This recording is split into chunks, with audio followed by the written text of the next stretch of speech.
Good evening and welcome to News Center at 9:30. I'm Chad Walling. And I'm Casey Cavalt. Tonight, a BSU residence hall gets back to normal after floodwaters hit. That's tonight's top story. And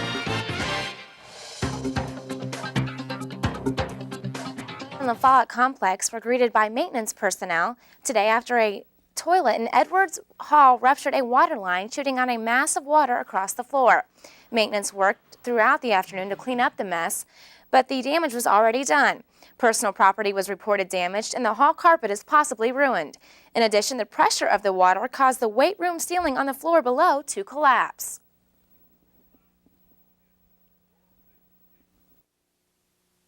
We walked in, and I just ran down the hall like there was water all the way. It was about like 2 inches, maybe 3. And I got to my room. My roommate was already in there, and I opened the door, and there was just water going in. The water shut out for a brief period of time, but things are back to normal tonight in LaFollette Complex. New York rescue workers continued their work efforts today by removing truckloads of crumbled concrete away from the site where the Twin Towers once stood. Mayor Rudy Giuliani says this process could take nearly 6 months.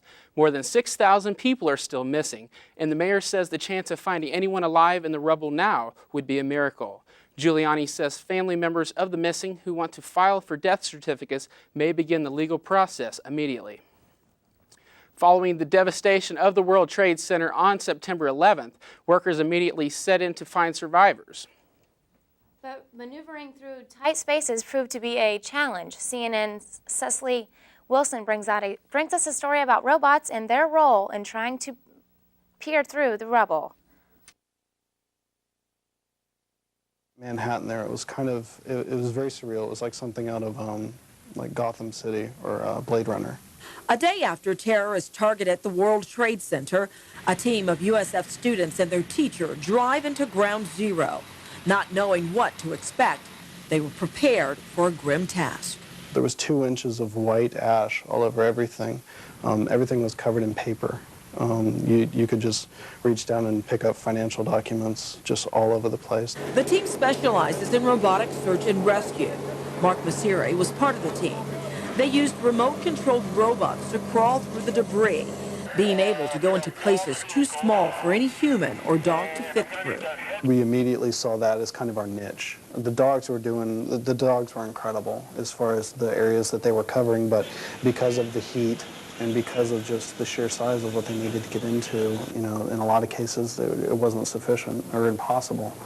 And so we very quickly tried to fill that void in the search. They spent 11 days helping rescuers search for survivors or any signs of remains. It was kind of gruesome, but it was part of the job at that point. And I wasn't seeing anything that anyone else on that pile wasn't seeing. With the help of the robotic eyes, Mark and his teammates say they helped to identify 2 victims for sure and possibly 3 others. If any of those parts could be recovered and the DNA could be matched, if me being able to handle that can bring closure to some other family, then that's a win. A sight he says he's never seen before and one he will never forget. Despite the death in front of him, he says, I'd make that sacrifice in a heartbeat.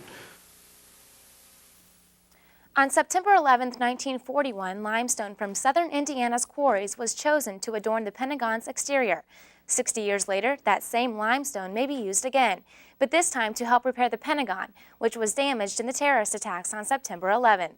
Jim Owens, the executive director of the Bedford-based Indiana Limestone Institute of America, says he already communicated with a Pentagon official who had questions about repairing the damaged limestone. Owens says he believes the Indiana limestone will be used, but he's not sure how much. According to Lee Evey, manager of the Pentagon's ongoing billion-dollar renovation program, a match of the original limestone is expected to be used during repairs. Some New York residents near the World Trade Center have returned to their homes today. Many began moving back into the area over the weekend in result of September 11th's terrorist attacks. Relief workers in Lower Manhattan are urging local residents to apply for government assistance. A spokesperson for the Federal Emergency Management Agency says more than 8,000 people have already applied for the aid. At a White House Rose Garden ceremony this morning, President Bush launched a financial volley against suspected terrorist leader Osama bin Laden. The president targeted bin Laden, his group, and other individuals and networks by announcing an order to freeze U.S. assets of terrorists and their organizations. We will lead by example. We will work with the world against terrorism. Money is the lifeblood of terrorist operations. Today, we're asking the world to stop payment. President Bush stated that the purpose of the action is to track the funds of the terrorists and discover the financial source that backs them. With the threat of war looming in the future, President Bush's approval rating has increased. According to a Gallup poll released today, 90% of Americans approve of the president's handling in these times of crisis. Back in July, Bush had an approval rating of 52%, according to a CNN USA Today Gallup poll. NewsCenter reporter Alex Santos rounded up the opinions of some BSU students on how they feel the president is doing. I like Bush. Bush is good. I think it was a good decision on whoever voted, the American people. Well, I think the reason for it is because, we're going into a war, and it's the first big attack on America, so obviously people are going to rally behind someone. I think that he is doing a really good job, talking about it and informing everybody. Okay.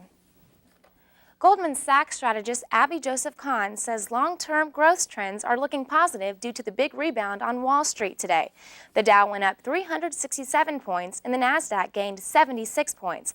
Along with the influential rebound, President Bush helped to encourage the rally by saying the people should continue to stay invested in the market. Ball State will be the recipient of a grant from Eli Lilly to help enhance the digital communications program. NewsCenter reporter Justin Brown has more on the story. It's just after 8 a.m. and already TCOM 350, a production class, is hard at work. This is an introduction to the use of live motion, which is basically an animation program geared toward the web. What's interesting about this telecommunications course is that it cannot be taught in the Ball Communication Building. Well, it's really a matter of facilities. There is no room in the telecommunication building for new video and audio labs for purpose of producing digital animation. That was the case anyway, up until now. The Ball Communication Building is making room.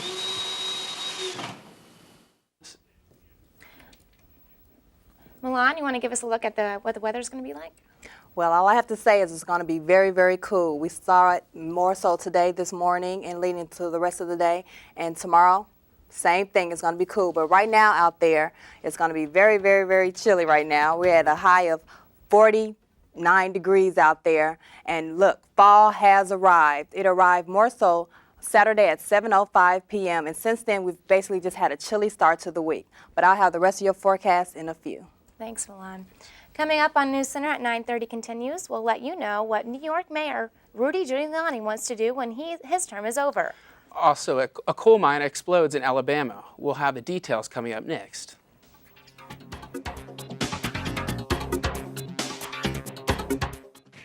In East Central Indiana, there is only one place to turn for local news. About 2 million Serbian residents. Ball State has gained national attention. NewsCenter 43. America's and Rule 7. We're okay on time now, guys. Clouds begin to form. Muncie only live TV newscast. Reporting live. Only live. On Saturday as we go to the An highlight. official CNN Student Bureau. NewsCenter 43, Monday through Thursday at 5:30 and 9:30 on Burrs Channel 43.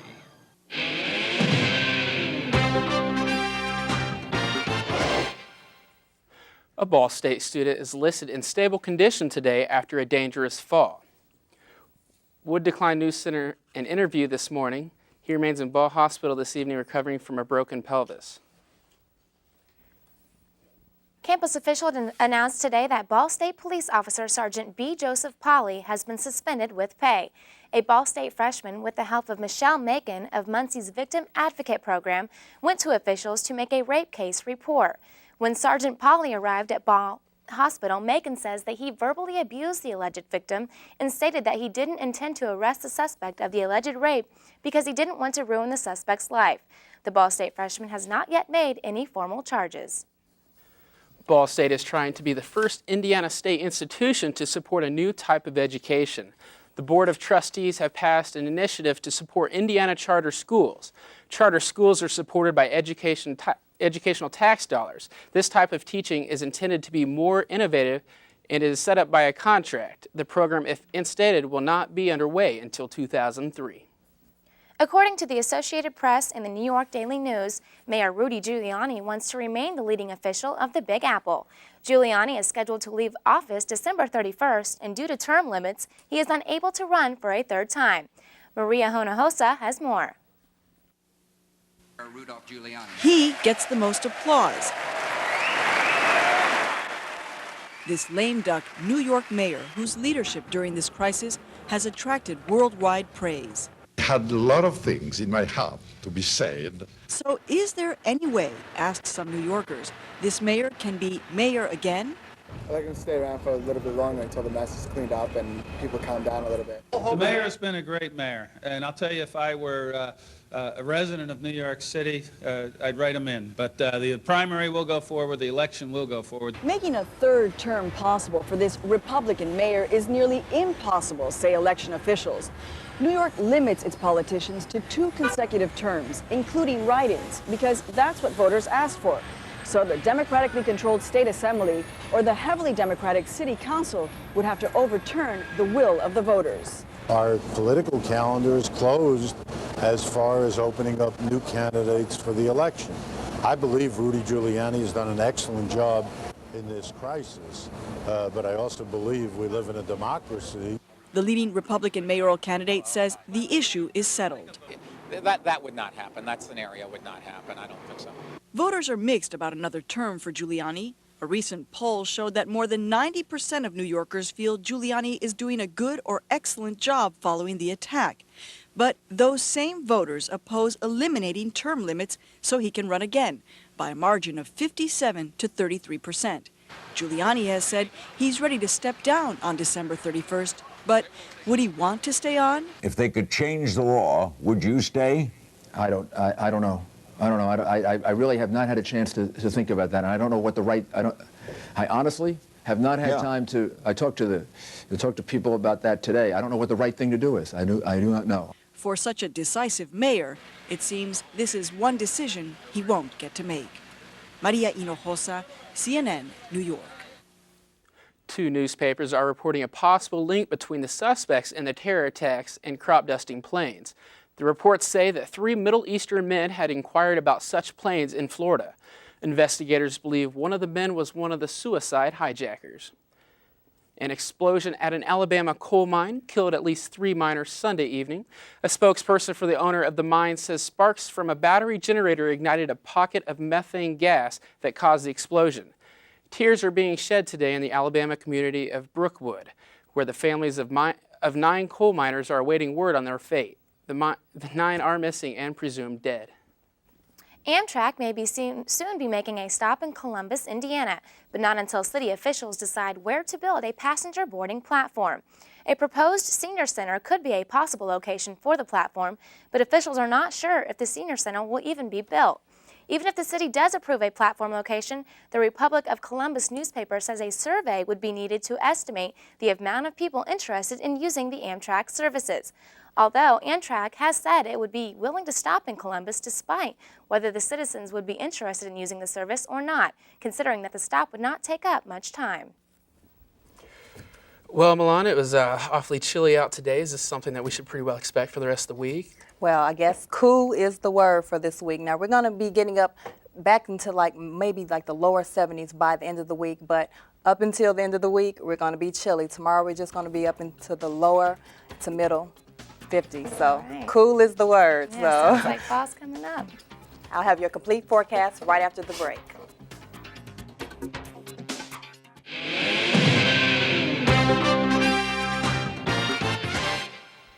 Welcome back. Fall is officially here in our area.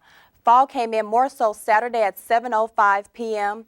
And since then, we've just been seeing more so a chilly start to the week. Now, Sunday, we did have some sunshine and temperatures did reach up into the 70s on Sunday, but as the day rolled on, the rain came in, and with that rain came some cooler temperatures. And as we look at our high for today, we only got up to 58 degrees. Our normal high is 73 degrees, so you see that drastic change in our temperature. This morning when you woke up to some very chilly weather, 50 degrees for the low for this morning. Now, as we take a look at our highs around Indiana, we see that South Bend got up to 57 degrees. Fort Wayne got up to 56 degrees, and in Indianapolis and Evansville, they got up to 63 degrees, topping off the map. Now, currently out there, it's cloudy with a high of 49 degrees. Our wind is out of the north at 6 miles per hour. As we look at the big picture here, look at this cloud cover. More so, all the cloud cover is staying more so to the east. Now, we do have some clouds in our area, but that will be decreasing as the day rolls on. And more so with the clouds, that is where the rain is. And as we take a look at the radar here, we see a lot of moderate to severe weather. We've been watching more so for the eastern coast, and that's because of this cold front that they have in their area. But as we take a look at our area, we'll see that nothing really going on for us. Now, up here in Lake Michigan, they did have some scattered showers around that area for Chicago and in South Bend because of that moisture coming off of the lake. But for us, nothing really going on. We have this high pressure system in our area keeping us just around cool and drier, very drier temperatures. We have this cold front more so on the eastern coast, and that's what's causing their rain in that area, but nothing really affecting us. But as we look at what we're going to be getting for tonight, we're going to be more so in the 40s. The Midwest will be more in the 30s and 40s for tonight. But in our area, just look at that. We're going to be partly cloudy out there, a low of 42 degrees with our wind northeast at 12 miles per hour. Now, tomorrow morning when you wake up, it's going to be partly cloudy out there. You're going to wake up to a chilly 46 degrees with our winds northwest at 10 miles per hour. Now, as we take a look at this front again, we see that the front moved more so eastward out of the eastern coast, meaning that they will get a relief from that weather that they've been getting. This high pressure system is going to stay more so into our area, and with that high pressure system, we're going to remain with this cooler, drier air. But as we look at tomorrow, we see that we're going to be more so in the 50s for tomorrow, and more so for the Midwest, they're going to be in the 60s. But look over here in the West, they're going to be in the 80s. But for tomorrow, for us, it's going to be partly cloudy out there, a high of 58 degrees with our winds northwest at 19 miles per hour. And look at our 3-day there. If they just push it on in, look at that. Well, we had 60s and a 70 on Thursday getting up, but Friday we'll be back down to 67 degrees, sunny skies out there. So something to look forward to. We're going to be moving up a little bit, but if you have not brought out your jackets and your fall clothes, I suggest you do it now because look at that. It's going to be chilly out there. Better bring out the sweaters. Thanks, Milan. Yeah. And next we're going to go to Tom Kozrowski with sports. Tom, a tough loss for the Cardinals this weekend. Yeah, it was. They really gave one up at home this week. Right now we really should be 2-1, but we're not. We're 0-3. I'll have a look at the football highlights, plus a look around, plus a look at volleyball when NewsCenter Sports returns. Stay tuned.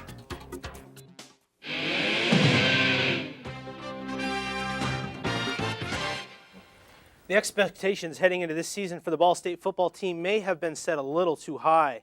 A bigger, faster defense that was slated to dominate the MAC has given up a little over 25 points per game. It was a shootout at Ball State Stadium. Talmadge Hill hooks up with David Westbrook. First quarter, we're tied at 7, but that would be his final touchdown of his career. More on that later. Turnovers plagued the Cards all day. This is the first of 2 fumbles from Scott Blair, set up a UNI touchdown. A few plays later as Tom Petrie connects with Jake Soliday for 9 yards. UNI goes up. Cards had over 500 yards of total offense, but Northern Iowa took advantage of every turnover. This time it's Hill, and whoops, that's the wrong team. Ken Harris goes 31 yards to the Ball State 23 to set up Petrie again. This time he finds Marlis Mays for 24 yards. UNI goes up 24-12. Petrie goes 15 for 26 for 213 and 2 TDs on the day. The scoring's far from over, though. After a TD run by Scott Blair, Cards pull within 5, and bad news. Watch David Westbrook's right leg curls up underneath the Northern Iowa player, breaks the tibia and fibula. He's out for the year. Then Hill hooks up with Billy Lynch. Looks like Montana to Rice. He had 8 catches for 122 yards and a TD. Cards go up 1 at the break. Cards starting to pull away in the third quarter. Scott Blair goes 23 yards down to the 1 to set up the keeper by Talmadge Hill on the strong side. Cards go up 32-24, but Northern and Ball State would add 2 touchdowns. Then Thomas Puckey with a chance to win it. He gets stuffed. Defense blows the coverage. Brent Browner stuffs it in his face. Then Northern goes 69 yards unchallenged in the final 4.5 minutes, and Mac Homebrecker puts the game winner through the uprights. Cards give one away at home to Northern Iowa, Division I AA, 42-39. Over to volleyball, Megan Hammonds with this kill right here becomes, this is Toledo at Ball State on Saturday after defeating Northern on Friday 3-0. Ball State defeats Toledo 3-0 to extend their home match winning streak to 18. They'll take on Miami on Wednesday.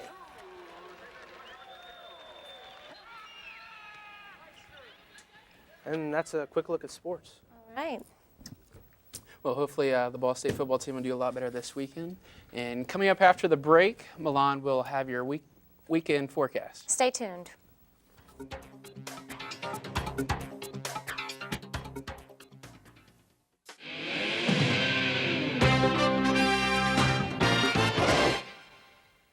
We had a very chilly day today, and for tonight it's going to remain chilly out there. It's going to be partly cloudy with a low of 42 degrees with our winds northeast at 12 miles per hour.